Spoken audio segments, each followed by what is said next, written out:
Alright guys, so this is how to make a good soft body animation. I'm going to show you how to make the soft body, I'll show you how to texture it, and then I'll help you set up an environment for the soft body. So starting out here in the general tab, I'm just going to delete everything. Then let's create a plane and scale that up a bit. Actually, going to make that a bit bigger. Now let's add a cube. You can choose whatever shape you like.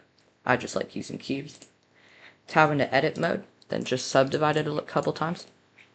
Depending on how many times you subdivide it, it'll take longer to render, but it'll also look more realistic. Once you're done subdividing, I'm just going to leave mine at that. Let's come into the physics tab, make that cube a soft body, disable goals, then in edges I'm going to make both push and pull 0.9. I'm going to make bending around 1. It doesn't have to be exact. Then the plane, I'm going to make a collision. Come back to the cube, and let's just see how this animation looks so far. Come over to the catch. Going to make this, let's say, 70 frames long. Then we're going to click bake. Once yours is done baking, you can press the space bar or the play button to see how your animation looks. I like that, so that's your first soft body animation. Now let's make it look more realistic. So I'm going to add a texture to the cube. So let's come down to texture. I'm going to make it red. Bring the roughness down. You're going to want to bring specular all the way up. And then transmission, you're going to make it about 0.7. Then the plane, I like to make mine look kind of like metal. Or at least grayish. I'm just going to bring this down a little bit. I'm going to make it kind of flat looking metal. For the jelly to look more like jelly, you're going to want to make sure that you're in cycles. And I like to use the sky texture, make sliding easier.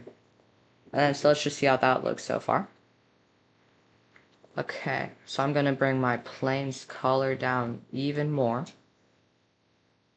There we go, I like that look. And then, this won't make for a very good animation, we need walls surrounding it.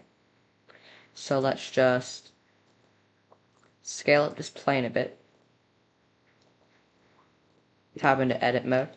And then go into edges. Select this edge. And then just extrude it along the Z-axis. Then we're going to add a bevel right here by pressing Ctrl B. Use the scroll wheel to add more faces here. I like that. Okay. Then let's just add a camera. Press Ctrl Alt 0 on the number pad to make it go to your current position. Then press N to open the sidebar. In viewport, click camera to view. And depending on what format you want to use, this is the format for if you want to make the animation in a YouTube video style. If you want it to look more like a short, then you can come over to the output tab, make the resolution 1080 by 1920. And I'll just align this a little bit. Okay. Let's see how that looks. Okay. So now you just want to select your output file, in here. I like to make my max samples for the render around 250. That's all you really need with the denoising. Then once you do that, you'll just come over here and click render animation. Hope you learned something today.